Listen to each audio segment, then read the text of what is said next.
It's the end of the year, but what are our favourite 10 board games released in 2023?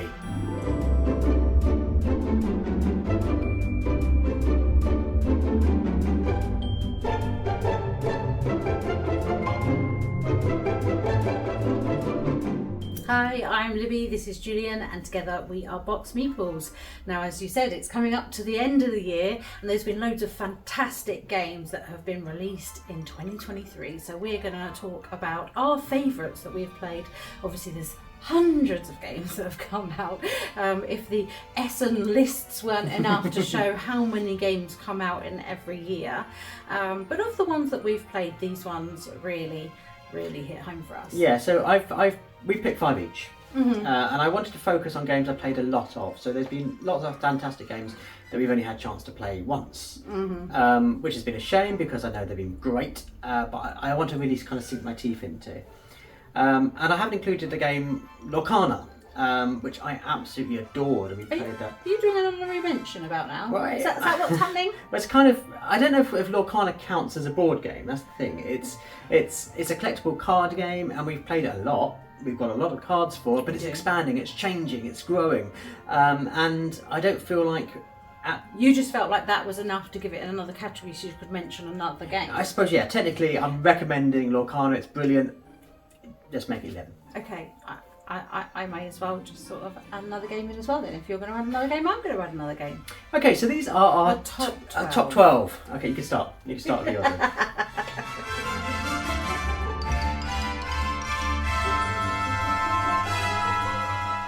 One game that I've played loads of this year, in person and on BGA, is After Us. And it's got a great implementation on BGA, so it works really well, I think, on there. And the artwork is gorgeous from Vincent Dutray, and you're basically got these different types of primates, and you're using their special powers to give you different things, and you're trying to get to that magic number of 80 points. And the way you've got to do that is when you place out the cards from your deck, you're trying to sync them together so they have the perfect combination of things that they're going to give you, because only the combined boxes that are complete are going to actually give you the resources that round. So you're sort of trying to thin out those starter cards that aren't so good, get yourself in as much of the great cards. There's 2 levels of great cards, so if you can get the big ones to start with, that's really great. But then if one of the sort of level 2 cards comes out, and all that you have otherwise is the starting cards, you often find that you can't make the most of it. You can't combine all your things properly together, so you're trying to kind of work out how best to manage all that, and you can sort of gain batteries which will let you do some special actions and all sorts of things going on. The resource is really lovely as well, so yeah, it's just an easy game. A lot of people say, oh, it's very sort of multiplayer solitaire. Yeah, but I don't really mind that. I like the puzzle that it's giving me, and I actually think that there is a bit of a race, especially when it gets right towards the end. You're kind of not necessarily maximizing some things, you're just racing to hit that point number with your opponent, and you have the opportunity to use your opponent's primate that they've used that turn, and sometimes that can change the game. The beauty of it is it's so simple to explain. It's literally, can you build squares? Can you move 4 cards around to build squares? So it does mean you can get going really quickly, and because you're not as interacting as much as you do in other games, it does mean you can play it with a bigger player count and not really extend the length of the game too much. But yeah, it's really much more thinky than people give it a lot of credit for, and I really enjoy playing it. Yeah, I enjoy playing it as well. I've played it a lot. It's probably one of my most played games, I would say, this year.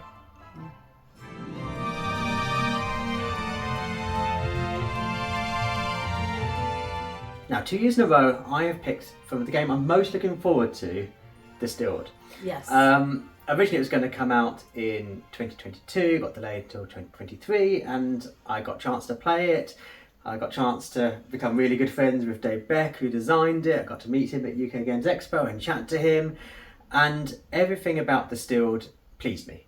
I've been following its creation. I knew kind of what to expect. I'd read the rules. I'd watched the kind of production process. I got all in. I got everything you could possibly get for Distilled, and I really enjoy the game. Yeah, the production of it is amazing as well. Really like good. That first player token and everything. Yeah. Lovely. And we've played at quite a range of player counts. It works well at 2. It works well at 4. And if you can get over the kind of push your luck aspect of it, which has been the kind of undoing of some people who've played it with, there's a really great game here. But what is good about this is it's push your luck that's entirely at your control. Yes, you can just risk it and put just the bare ingredients into your mix, into your blend that you want for the the alcohol you're producing, knowing you're going to have to remove 2 cards. But if you do that, there's a good chance you're going to fail. You're going to end up with some sort of drink you don't want. And that's going to hinder you in completing your objectives and getting the bonuses you want, which will help you on to later turns. So obviously you want to mitigate that. You don't want to push your luck too much. But there's so many clever mechanics that go on here. What do you buy from the market? Do you upgrade your distillery? Do you get more interesting ingredients? Do you focus on your individual distiller recipe, knowing that's going to have its own rewards? Do you start, aging? You're going to focus on aging whiskey and the surprising nature of that when you're adding the different flavours, and you don't quite know what it's going to taste like, but the longer you wait, the more you wait with that, the better the result it's going to be, and the more points you get. You can certainly win by just... the more bizarre flavours. Oh yeah, it's going to be. I quite like that announcing of the flavours. And that's what makes it a lovely spectacle. And you do have this moment where you're obviously, the main feature is, let's see what I've made here. Moving the top, moving the bottom cards, and then turning it over and going, I wanted to make a beautiful Scotch whiskey, but I've somehow made moonshine. It is, and that's I like that element. I think it gives that drama, the reveal of that. Has everyone around the table managed to complete what they were aiming for, or have you got something not so great? And I think that adds to kind of the mood and the life around the table in the game. And yeah, so I thoroughly enjoyed Distilled. Really looking forward to Lufia, which is the next game coming from them. I played a very, very as bare bones prototype as you could possibly imagine, and I enjoyed that. So as the production scales up on that game, I know that's going to be my cup of tea as well. But absolutely love Distilled.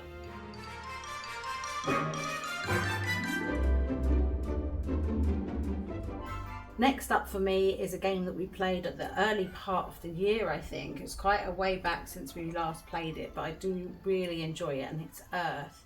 And what I really like about it is you kind of have your turn, which has this sort of bumper element to it, and everyone else is still managing to take a turn, so you don't feel like there's loads and loads of downtime.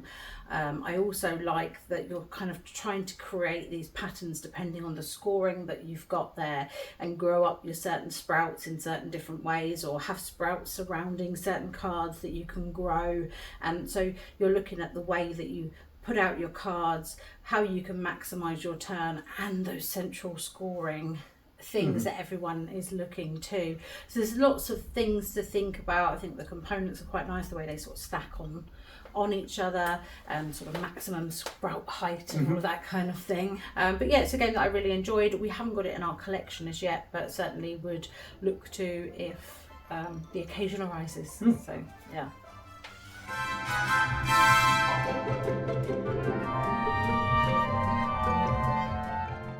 An unexpected joy this year was My Gold Mine. It's a tiny box. It looks child friendly, but we've had so much fun with this little tiny game where you're just being dwarves in a gold mine, pushing your luck, trying not to get eaten by a dragon. Or burnt. Or burnt. Yeah, what happens to that dragon as it barrels down the mine is anyone's guess. But we've played it with young, we've played it with old, we've played it with big player counts, and it's always been so much fun. Yeah, just silliness, isn't it? And like when that dragon barrels down, because there's 2 or 3, it sometimes only takes having 2 dragon cards together, but I mean occasionally that we've had sort of maybe 4 of them or something, it's kind of everyone's completely wiped out, and it becomes funnier and funnier each time you reveal a card, and everyone's like, oh no, I'm torched, and then as everyone just slowly gets wiped out, it's great really that funny. you're not in direct control of that, because often with these kind of push your luck games, if you make a decision that affects everyone else, people can rightly be a bit annoyed with you and say you've ruined my evening because you've taken me out of this game, but you're not in control of that. It's a kind of result of the dungeon, and what's great is this game is so quick. You can't have a round that goes on for more than sort of 5 or 10 minutes at the absolute top end. So if someone gets eaten or burnt really quickly, well, they're still engaged in it, they're still enjoying the nonsense, because they know quite quickly that it's going to be their turn again in a new game. We've stretched beyond the maximum player count, and I just acted as a croupier, revealing the cards. Such a wonderful game. So simple, so kind of quick to set up, quick to play, and we've had some of the most fun time playing My Goldmine this year. We definitely have, yeah. And we've mentioned it before on the channel, but that card that comes up, you pull an exit card because you really need to leave. And one of those exit cards gives you the choice to leave, which you need to do, which is why you pick the card up, and also gives you the chance to be a greedy little dwarf with 3 extra gold nuggets. And watching people make that decision every single game is hilarious. Every time people go for the gold. 3 gold, it's just too tempting. It's going to win them the game if it works out. That's a fun one.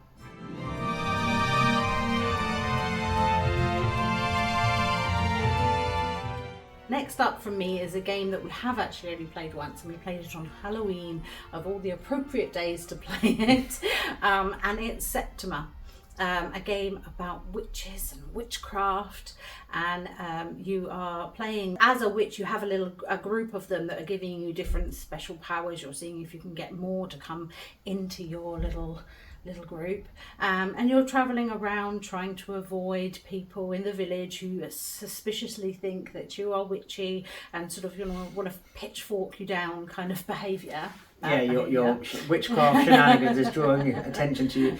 People think you are maybe a witch. Yeah. I mean, I don't know why they think that. Yeah. And if you hang out with the main witch on the cauldron, I mean, everyone gets super suspicious of that. Pretty sus when that happens. But so you're trying to avoid certain actions, different rounds, because you don't want to sort of cause too much suspicion. You're needing to travel round and sort of heal villagers and do things like that, but you're also, when it gets to the witch trials where the villagers have taken witches and they're putting them up for trial, trying to decide whether to send them off or not, you're trying to kind of influence those trials and get them to come in your favour, and maybe you can bring another witch into your coven.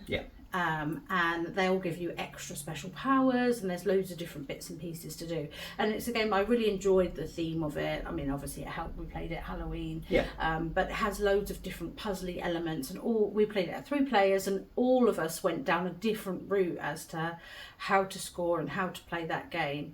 And there's so much more of it that we haven't even discovered with some of the expansions and animals and different bits and pieces. So yeah, it's a game that I really enjoyed. I'm really excited to try to play again. You're seeing at Essen, and you're kind of spying through the glass cabinets of Presentation Joy.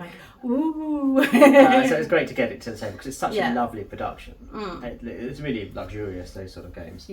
Yeah, and I just, as I said, I enjoy it when the sort of theme and the sort of actions are making sense as to why you're doing that or why you're trying to avoid to do something, and that kind of working out your suspicion and how witchy you're looking to all of those villagers who are getting very suspicious is an interesting play to try and maximise what you can do, but not raise suspicion too much, so you're then getting yourself in a bit of trouble. So I really liked that kind of element of that.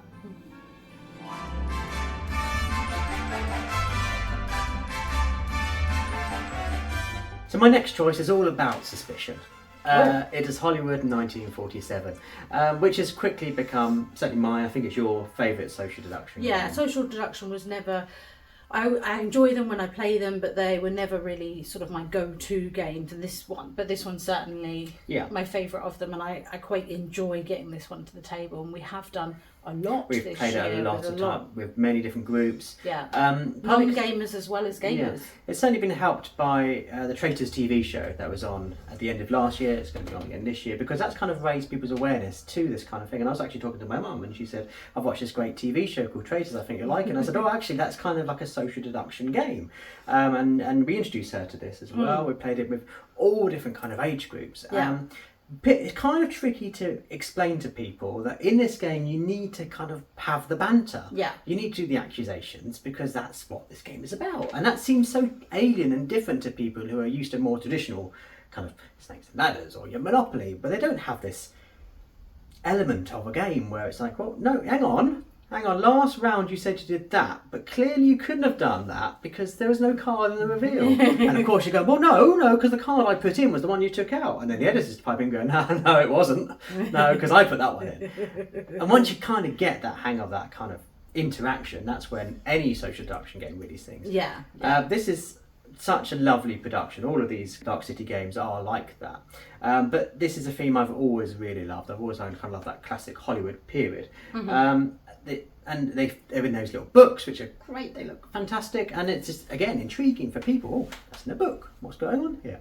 And it's quick enough that you can play it. You may have a bad kind of first game, but then when you play it again, you've got the hang of it, and you know what's going on. And just the amount of ways you can keep involved in the game, because for me, the undoing of a social deduction game is when you just sit there and not do anything. Yeah, and I've had that happen to me before. It's probably why I wasn't so keen on them originally, is because I have then just sat there and felt like I've done nothing all game, whereas that doesn't happen at all in Hollywood. If you don't want to do your job, you could just, okay, well, I'm going to re-roll, I'm going to check a different job, I'm going to try and get involved in this. Or you can pipe up and say, can someone keep me involved in this, because I haven't got a star and I really need to contribute to this film. Well, and I think that the way it works in this game, the way that they kind of force some of that interaction on, because you are asking people, oh, can I please have some new cards? Could I have a re-roll?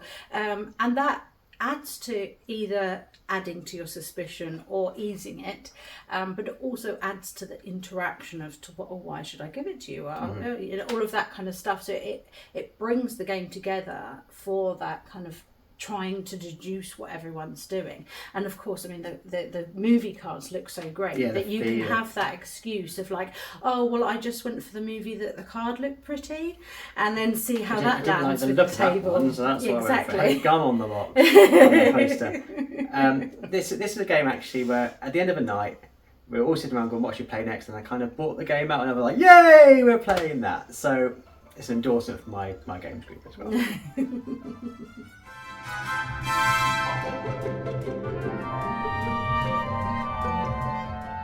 Next up from me is a game that was released in Essen and has been super popular. It's sold out here in the UK until the new year. It's White Castle from Devir, and we just love the Japanese theme on games anyway, as probably if you watch regularly you'll know. But I love how this game, you are maximising your turns in 9 turns only, but there seems like there's so much that gets done. There's such a lot going on. You kind of start at the beginning thinking, well, how is this even going to be possible? Where am I even going to get with this? And then all of a sudden, things start kind of rolling off of each other, and you can do this and that, and it's getting you've managed to have a gardener out on where a bridge has still got some dice at the end, and then you're getting some extra stuff before the new round sets, and suddenly your courtiers are running up the palace and you're thinking, oh, there's some victory points coming my way, and all these kind of things. I love the little meeples of those 3 different, the sort of warriors, the courtiers, the gardeners. They look beautiful. Obviously, Devir games, those sort of things always look fantastic, and the sort of main scoring ones, the same as in Bitoki, you've got that gorgeous great big stag kind of spirit animal, like the same styling as that. So they look lovely, and it's a quick game. I mean, we've played it in about 40 minutes. Yeah, once you know it, you can get through it super quickly. I think we could get through, like, the more we play, I think we could do sort of half hour, 35 minutes, but it feels crunchy. It's definitely got that Euro-y sort of resource management thing going on. So it feels like the kind of game that you'd sit down for an hour and a half in, but you can get it done really quick, and it still gives you that satisfying kind of how I've worked it out, probably because it's limited to those. I mean, part of me kind of thinks, oh, one more round, and then you kind of think, no, come on, let's maximise what's here, and trying to, you're kind of keeping an eye on your opponent, like what are they doing, what are they focusing on, and I really like how as you're going up, you're gaining new cards. So when you take some actions, you're then getting more and more and more. As the game develops and goes on, you can then take more stuff whenever you take that particular action. So then you're trying to find these certain actions that are like allowing you to kind of get loads going on. You're trying to kind of get there first before your opponent, so that you can get a load of stuff or move up higher and do all of these things. But yeah, it looks gorgeous, it's crunchy, it's compact. For me, the worst thing about the White Castle is now it makes me never want to play Red Cathedral again, which is a game I absolutely love, but I prefer this one. So yeah, I think we would, especially with contractors. Yes, with contractors, the expansions. Like but they've both got that great crunchy thing going on.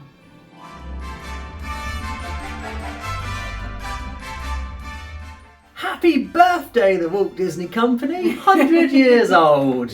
Yay! I'm even wearing a jumper to celebrate.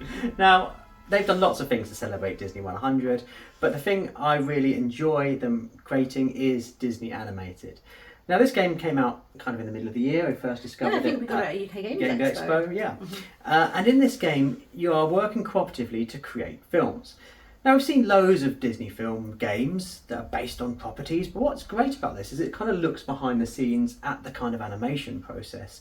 So in your turn, you're choosing an action from a card river, and then you're going to be able to perform that action. But you've got to be mindful of whether that's the best action to take for the group. Working together is the only way you can succeed in this game. You can't play just for your own benefit, because you have a very limited amount of time in which to do all these actions.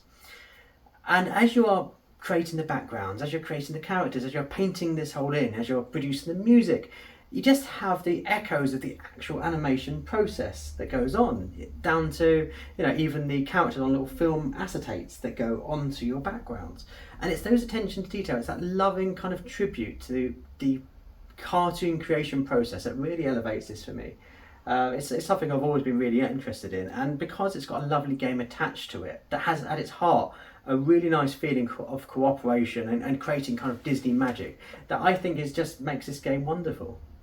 Yeah, I think it's super fun. I love that sort of Ark Nova Civilization card action where they're sort of getting more powerful and less powerful. So you do have to think as a group as to, as you were saying, sort of as to what's to everyone's benefit. Are you still leaving the next person round whose turn it will be something that they're capable of doing? I like the way the ink colour works in terms of how you're taking that and doing things. And what I really enjoy is that there's some villains. Of course there's villains. And in between each round they're trying to do stuff to sort of stop you from sort of being able to create these the sort of animations, and so everyone's got their own villain obviously in the pack, but they're affecting us all, so that gives you as a group something to sort of fight against, to sort of puzzle out. So you're not just focusing on, oh yeah, let's put my drawings down, or let's ink it and get it all coloured and get my special action. You've also got to think about how you're going to contribute to sort of not defeating the villain, but certainly meeting their objectives. And I think that gives you that extra layer of puzzle. And we certainly got towards the end of one of our games and we're like, gosh, there's not going to be many ways to achieve this. We're gonna have to pause a second and think this one out. And we're trying to write, if we did that, oh yeah, that will give us a new way of being able to do that. If we use that special power, then we'll be able to do it. So it really, as a group, brought us together, which I like. And I want more people to get involved and get on this game, because I think there's such a great scope for kind of expansions. It's kind of, I want more films. It's built into the game. You have little individual kind of boxes of that you need for the players. It's quick to set up. So clearly we can just have more films. So yeah, get on board this game entirely selfishly.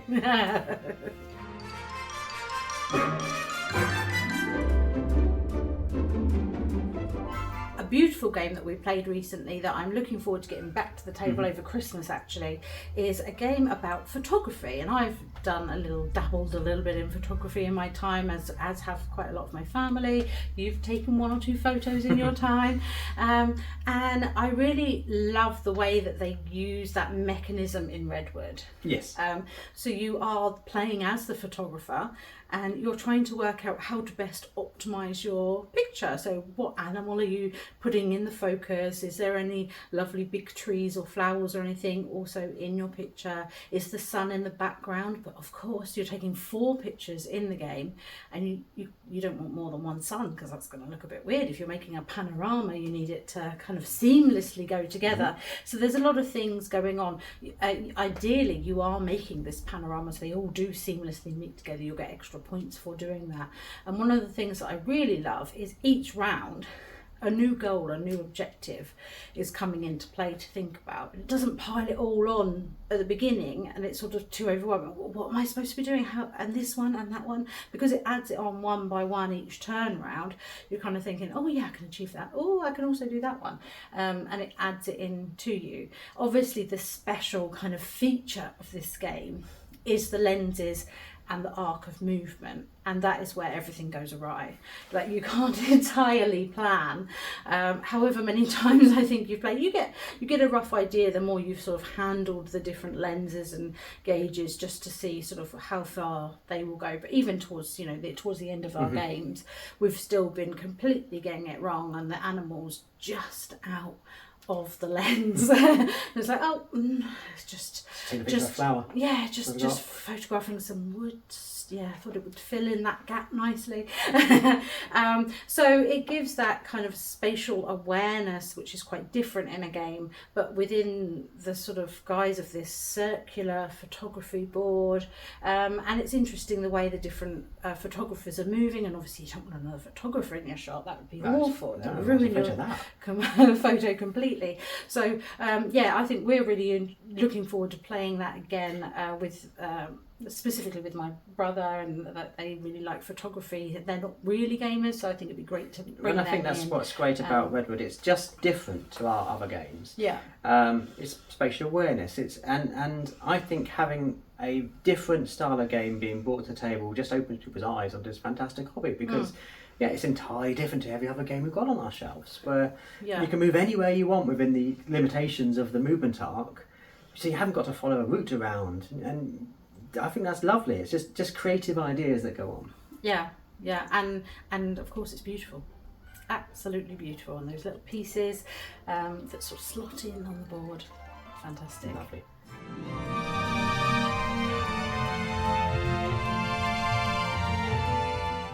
We've all been excited, haven't we, for that day when the big box of your Kickstarter arrives, and I got very excited to finally get Tamashii. I backed this years ago.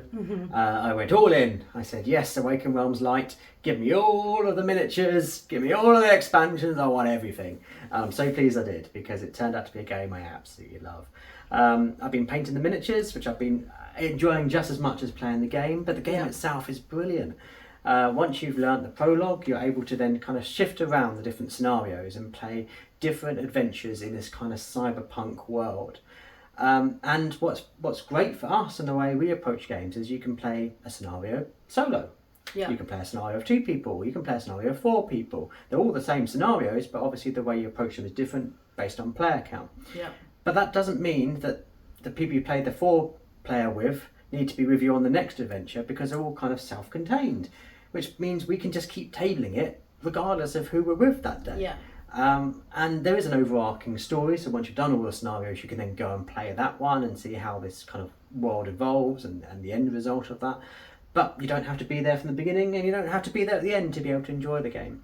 There's lots of clever mechanics that go on in this, and I think the kind of big highlight is the launcher program. So you're drawing tokens from a bag at the start of your turn and placing them on a launcher, and then having a limited amount of kind of programming actions where you can slide these around to try to create different combinations of tokens. Yeah, that's the puzzly bit that I really like. Yeah, and that's all done simultaneously at the start of the round, and then you cooperatively have to complete the mission.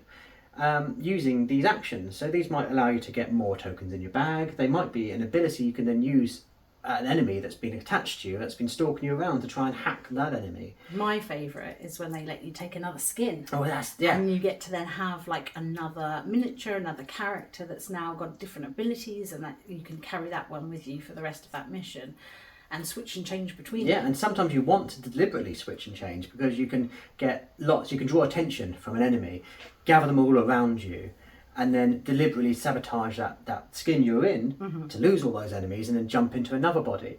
And each of those have different abilities, and as you play through the scenarios, often you're unlocking these, you're meeting new kind of character types, which you then play as in future games, and it's so elegantly done. Yeah. I've always been a big fan of Awaken Realms, particularly Nemesis, so I was always keen to kind of get my own one. I love the Great Wall as well. Yeah, well, the Great Wall did arrive for me this year, actually, my big Kickstarter version, because I was on the sort of second wave of all of that campaign, so that potentially would have made this list, but technically that game is a last year's game, so we would have had two Awaken Realms, but we haven't. Now this is obviously an Awaken Realms Lite game, so it's quicker to table, slightly shorter to play, but don't let that make you think there's less game to enjoy here, because we've had so much fun playing it, and I'm itching to play it now solo to kind of get that experience as well to table quicker. I just can't stop thinking about it and wanting to play it.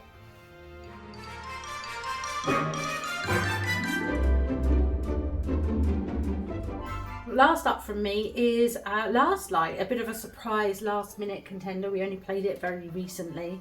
It's a Boy Canada game from the Dice Tower, and we've got these gorgeous little globes that are hanging about all on the board that look lovely, and they tell you what sort of resources are on there, and it's so interesting the way that you're sort of moving your ships, upgrading different things, seeing what you can do with your player power. So I managed to start a game with one of the biggest ships, so I could go out attacking to start with and things like that. And you have a mission that you're trying to do at the beginning as to a number of the different coloured planets. You're trying to spread out to try to achieve that without making it too obvious to everyone else what you're trying to achieve. But the moment the game really got me was the sort of the wow moment, but also the frustrating moment all at the same time. Once everyone's sort of taken a refresh phase and played all their cards out of different types and want to sort of refresh everything, the board moves. And it's like the solar system's moving around. You're hugging around this sun with the last light, trying to gather light, to gather all these points. And you've kind of got all your plan together, and you think, right, yeah, next time I'm just going to move my ship to there, and then I'll be doing that, and then I can do this. And all of a sudden, the last person takes that rest move, and the outer one moves, and the inner one moves, and your ship's all over the place. And you've kind of really got to kind of reset and rethink again and try and work out, how can I maximise? Different people around the table at this point are then going to have different special actions that they can take because they've gathered different cards at different points to be able to maybe move their little ships much faster or do something like that. So you feel like you're becoming more and more asymmetric as the game goes on per player, and you're only gathering 20 light. So it is a 4X game. It is short. We played it, well, we started the game with 6 people. We ended, after the first round, there were suddenly eight people playing.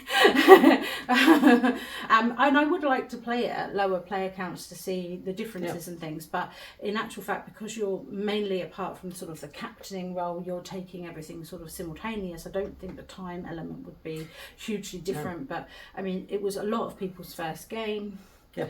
And we played it in probably an hour and a half with the gathering in extra people and telling them what we'd got up to speed with and all of that kind of stuff. But it's a game that I can imagine us getting to the table again and again and again, because it gives you that out into space, puzzle, fun, explore. It's a big claim to say a 4X game in an hour. Yeah. And there's lots of games that have said that in the past.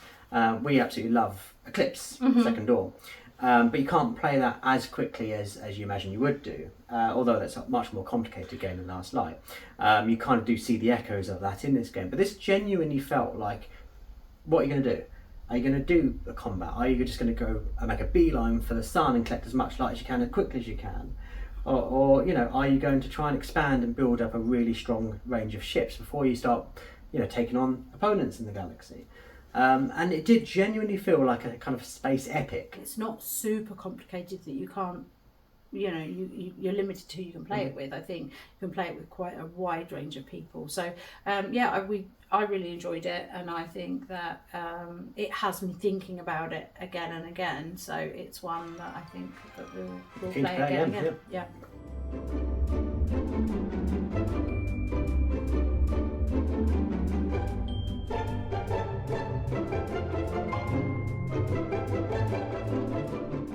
So that's been our 10 and a few extra favourite games that were released in 2023. But do let us know in the comments down below, what games have you absolutely loved that got released this year? And obviously some different territories release games at different times, so what might be 2023 for us could have been last year for you, but let's all work with that. Yeah, and we looked through our BG stats and tried to look through what games were like new to us, and then go, oh no, that was previous years, that was previous years. And part of me thinks, I'm sure we must have missed some. So, I mean, comment below so we can remember. Remind us what some of them were actually released this year. Yeah, particularly if we've talked a lot about a game we absolutely loved at the time and now completely forgotten about. Because that means we need to get it off the shelf and back to the table. I mean, when did Boot come out? So, I think Boot might be my most played game. So if that came out in 2023, we're up to 13 games that I played on 2023. But obviously, if you are new to this channel, I'm Julian, this is Libby, and we post a board game video at least twice a week, right here on YouTube. So if that's your kind of thing, do consider subscribing and like the video. That always helps. Yeah, exactly. And if you're interested in buying board games, much like many of these 2023 releases, or ones from previous years, we do advise you go to your friendly local game store. Of course, for us, it's Chaos Cards here in the southeast of England. If you're not local to us, they do also have a website, and there is a discount code in our description, which is a newish one. So it's a new code. So if you've used a code in the past, you can use this one again, and this is going to be valid until the end of January. So yeah, use that one as well. As always, thanks so much for watching. Bye.